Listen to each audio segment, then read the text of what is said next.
నమస్తే. కేవలం 161, 164 స్టేట్మెంట్లు. వీటి ఆధారంగా నిర్ధారణకు వచ్చేయటం, దర్యాప్తులో సమగ్రమైన ఆధారాలు సేకరించలేకపోవటం, నిందితుడి మొత్తం వ్యవహారానికి సంబంధించిన ఒక డీటెయిల్డ్ ఇన్వెస్టిగేషన్ క్యారీ అవుట్ చేయలేకపోవటం.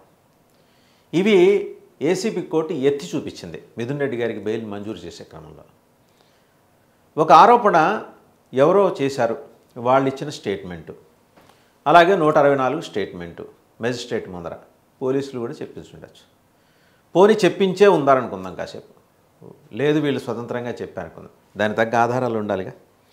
ఆయన ఏం చేశారు ఏంటి అనేది, ఆయన ఏమైనా విలాసవంతమైన కార్లు, నగదు బదిలీ ఇలాంటివి ఏమన్నా చేశారా? ఈయనకేం ఆపాదించారు మిథున్ రెడ్డి గారికి? ప్రాసిక్యూషన్ సేకరించిన ఆధారాలపై బెయిల్ మంజూరు ఆధారపడి ఉంటుంది కాబట్టి, కానీ ప్రస్తుత కేసుతో పిటిషన్కు సంబంధం ఉందని నిరూపించే ప్రాథమిక ఆధారాలను చూపడంలో ప్రాసిక్యూషన్ విఫలమైంది కాబట్టి ఏసీబీ కోర్టు ఏం చెప్పుకుంటా వచ్చింది, ఈ కేసు ఆదాయ పన్ను శాఖ లేదా ఎన్ఫోర్స్మెంట్ డైరెక్టరేట్ ఫిర్యాదు ఆధారంగా నమోదు కాలేదు. ఇది చాలా ప్రధానం.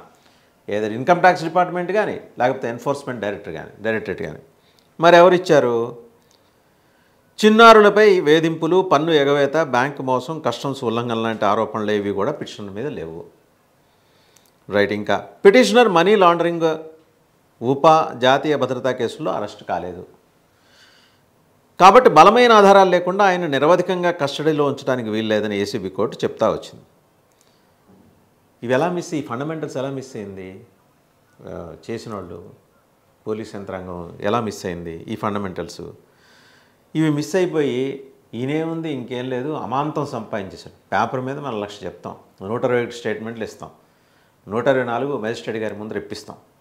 ఇప్పించిన తర్వాత పోనీ ఇప్పించారే అనుకుందాం. ఇప్పించిన తర్వాత సబ్స్టాన్షియేట్ ఎవిడెన్స్ తీసుకొచ్చి అక్కడ పెట్టాలిగా. 71 రోజులు ఆల్రెడీ ఆయన జైల్లో ఉన్నారు.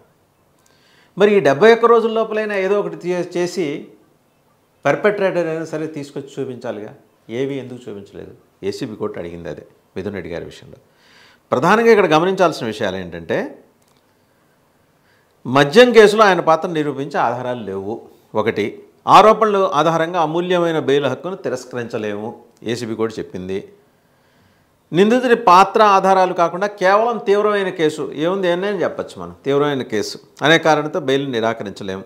మాస్టర్ మైండ్, ఇది చాలా పర్టికులర్గా మాట్లాడిన మాట. మాస్టర్ మైండ్ అనేందుకు ఎలాంటి ఆధారాలు లేవు.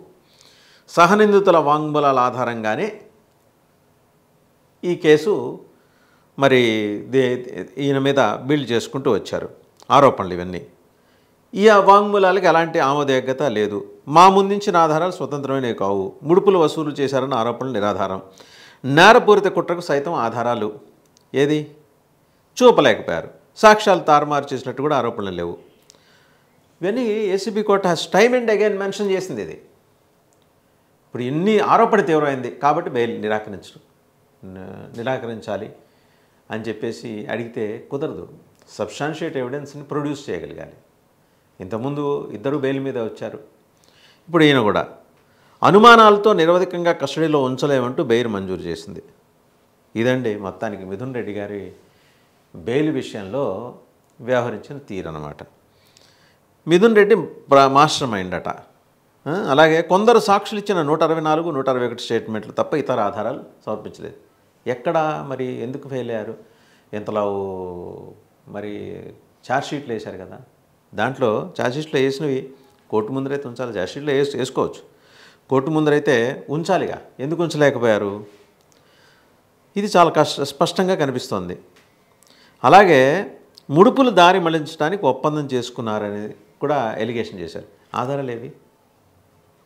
ముడుపులు తీసుకున్నారు, కాసేపు వాళ్ళు చెప్పింది నిజం అనుకుందాం, దారి మళ్లించారన్నారు, అది నిజం అనుకుందాం, ఆధారాలు ఏవి?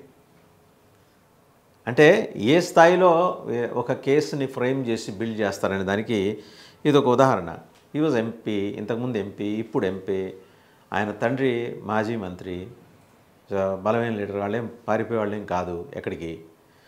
అండ్ నేరపూరిత కుట్ర విషయంలో దర్యాప్తు అధికారులు ప్రాథమిక ఆధారాలు చూపించలేకపోయారని కోర్టు స్పష్టం చేసింది. ఏంటంటే కాన్స్పిరసీ, పూర్తిగా క్రిమినల్ ఇంటెన్షన్ తోటి చేసిన కాన్స్పిరసీ అన్నారు. ఆధారాలు ఏవి? ప్రాసిక్యూషన్ ఏం చెప్పింది? ప్రాసిక్యూషన్ చెప్పిన లేదా ప్రాసిక్యూషన్ ఆధారపడుతున్న సహనిందితుల నేరాంగీకార వాంగ్మూలాలకు ఎలాంటి ఆమోదయోగ్యత లేదు, దాన్ని నమ్మడానికి వీలు లేదని చెప్పేసింది. 161, 164 స్టేట్మెంట్ ఎట్లా తీసుకుంటారో మనకి తెలిసింది. వాళ్ళు ఏదో రాసేసుకొని కింద సంతకాలు పెట్టించుకోవటమో ఒప్పించడమో చేస్తారు. తీరా మోసి ఇక్కడికి వచ్చేప్పటికి థింగ్స్ అవి they take a different shape. ఇక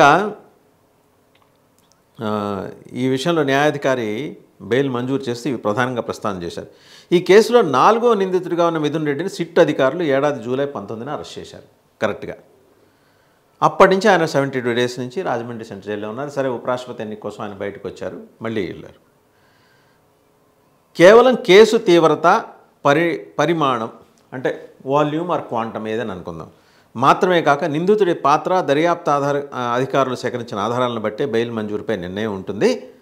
ప్రస్తుత కేసులో పిటిషనర్ పాత్రను నిర్ధారించేందుకు సరైన బలమైన ఆధారాలేవీ లేవు.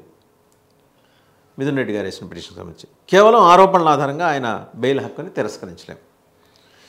నిందితుడిపై ఆరోపణలు తీవ్రమైన ఆర్థిక నేరాలకు సంబంధించిన కారణంతో మాత్రమే బెయిల్ నిరాకరించడానికి వీల్లేదని సుప్రీంకోర్టు గైడ్ లైన్స్ ఉన్నాయి. ఆ విషయం చెప్పింది ఏసీబీ కోర్టు న్యాయమూర్తి. ఆ విషయం స్పష్టంగా చెప్పారు. ఇందుకు సంబంధించిన చట్టాల్లో, బెయిల్ సంబంధిత న్యాయ సూత్రాల్లో అలాంటి నిషేధం లేదు.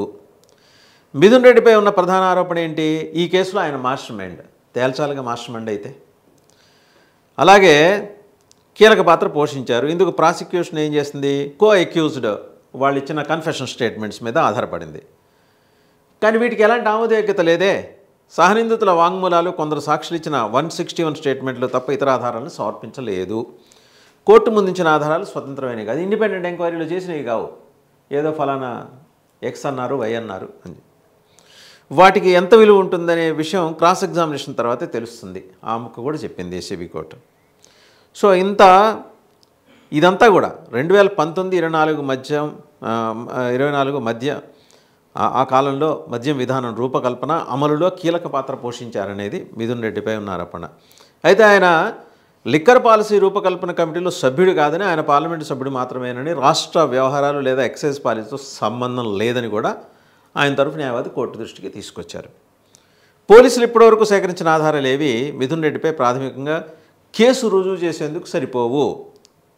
ఏమైనప్పటికీ నేరం తీవ్రతను మాత్రమే బెయిల్ తిరస్కరణకు ఏకైక కారణంగా పరిగణించకూడదు అని. సరే, మిథున్ రెడ్డికి నేర చరిత్ర ఉంది. ఇదేం చెప్పి సిట్ తరఫున స్పెషల్ పబ్లిక్ ప్రాసిక్యూటర్ 7 కేసులు ప్రస్తావించారు. వాటిలో 5 కేసులు ఇప్పటికే క్లోజ్ అయ్యాయి. మిగిలిన 2 కేసులు కూడా రాజకీయ స్వభావం ఉన్నవి. మిథున్ రెడ్డికి దీర్ఘకాల రాజకీయ ప్రస్థానం ఉంది. అలాంటప్పుడు 2 రాజకీయ కేసులు పెండింగ్లో ఉండడం పెద్ద ఆశ్చర్యకరమైన విషయం కాదు. ఎందుకంటే రాజకీయాల్లో ఎప్పుడూ ప్రత్యర్థులు ఏదో ఒక దానికి ఎదురు చూస్తూ ఉంటారు. ఆయన మిథున్ రెడ్డి ఇంతవరకు ఆర్థిక లేదా క్రూరమైన నేరాలకి ఎక్కడా పాల్పడలేదన్నది వాస్తవం. కాబట్టి ఆయన బెయిల్పై విడుదల చేయడం వల్ల సమాజానికి ఎలాంటి ముప్పు కలగదు అంటూ కోర్టు తీర్పు చెప్పింది. సరే, డబ్బు మళ్లించారు అంటున్నారు, క్రిమినల్ కాన్స్పిరసీ అంటున్నారు. డబ్బు మళ్ళీ ఆధారాలు చూపించాలి కదా. That's what ACB court has mention. ఇది బెయిల్ దశ మాత్రమే కాబట్టి కేసు పూర్వాపరాలకు వెళ్ళి లోతైన పరిశీలన చేయాల్సిన అవసరం లేదు. కేసు పూర్వాపరాల ఆధారంగా ఈ దశలో ఎలాంటి అభిప్రాయం వ్యక్తం చేసినా కూడా అది విచారణ ఫలితాన్ని ముందే నిర్ణయించినట్టు అవుతుంది.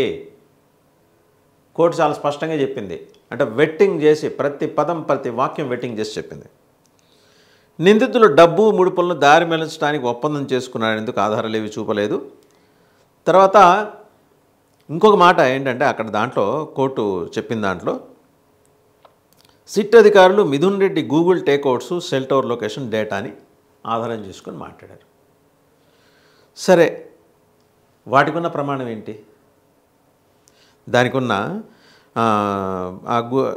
కోర్టు ముందుంచారు. అయితే ఆ నెట్వర్క్ రద్దీ, భౌగోళిక అడ్డంకుల కారణంగా వాటిలో తేడాలు ఉన్నాయి కాబట్టి అవి ఖచ్చితమైనవి కానీ నిర్ణయాత్మకమైనవి కానీ అంటే డిసైడింగ్ ఫ్యాక్టర్ కానీ కావని కోర్టు స్పష్టం చేసింది. ప్రాసిక్యూషను ఎలా విఫలమైంది? డీకాట్ నుంచి పిఎల్ఆర్ కంపెనీకి 5 కోట్ల రూపాయల నగదు వచ్చిందట. తనకు ఎలాంటి సంబంధం లేదని మిథున్ రెడ్డి చెప్పారు. ఆ విషయంతో ఈ కేసులో ఆయనకు ప్రమేయం ఉందని నమ్మేందుకు నగదు, బంగారం, క్యాష్, గోల్డ్, అలాగే విలాసవంతమైన కార్లు ఇవన్నీ ప్రస్తావన చేయాలి కదా. ఎక్కడ ఎందుకు చూపించలేకపోయారు? అందువల్ల కొంతమంది సాక్షులు ఇచ్చిన 161 స్టేట్మెంట్స్, సహనిందితులు ఇచ్చిన 164 స్టేట్మెంట్లు బెయిల్ నిరాకరించడానికి ఎంత మాత్రం సరిపోవు. ఆరోపణలు తీవ్రమైన అయినా కూడా కేసును బట్టే బెయిల్పై నిర్ణయం తీసుకోవాలని సుప్రీంకోర్టు చెప్పింది. ఈడీ ఏమైనా ఫిర్యాదు చేసిందా? ఇన్కమ్ ట్యాక్స్ ఏమైనా చేసిందా? ఏం చేయలేదుగా. మరి ఇన్ని ప్రస్తావించిన తర్వాత సిట్ దగ్గర ఉన్నది ఏంటి? ఎవరో ఒక ఎక్స్ అనే ఆయన 161 స్టేట్, ఇంకొక వై 164. దీన్ని బట్టి తీవ్రమైన ఆరోపణలు చేసేస్తాం. ఆయన ప్రజా జీవితంలో ఉన్నాడు, ఎంపీ, పొలిటికల్ ఫ్యామిలీ, ఇవాళ కాదు 4-5 దశాబ్దాలుగా ఉన్న ఫ్యామిలీ. లిక్కర్ పాలసీ ఫ్రేమింగ్లో ఆయన ఉన్నారండి. He was not member of the committee. ఆయన పార్లమెంట్ సభ్యులు అండ్ రాష్ట్ర ప్రభుత్వ వ్యవహారాల్లో ఆయన జోక్యం చేసుకోవాల్సిన అవసరం లేదు. సరే, గూగుల్ టేక్అవుట్స్ అన్నారు, అదన్నారు, ఇదన్నారు. ఆ భౌగోళికంగా ఉన్న ఆ రద్దీ ఏదో మిస్ మ్యాచ్ అయింది. మరి ఎక్కడ సిట్ సబ్స్టాన్షియేట్ చేసుకోగలిగింది? So these are all the primary points wire and prosecution was miserably failed అనేది స్పష్టంగా కనిపిస్తుంది. ఆదరబాదర ఒక 100 ఆరోపణలు చేసి ఒక్కటి నిరూపించుకోలేకపోవటం అనేది. దిస్ ఇస్ హౌ మొత్తం ఆ నెరేషన్ అంతా కనుక చూస్తే మిథున్ రెడ్డిని ఎలా ఫ్రేమ్ చేశారు ఈ కేసులో అనేది స్పష్టంగా అర్థమవుతుంది.